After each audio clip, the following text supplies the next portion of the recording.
Assalamualaikum warahmatullahi wabarakatuh.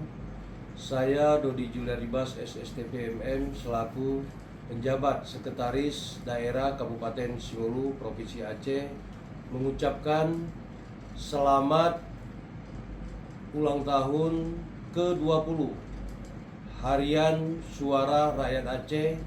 Semoga semakin jaya dan sukses selalu.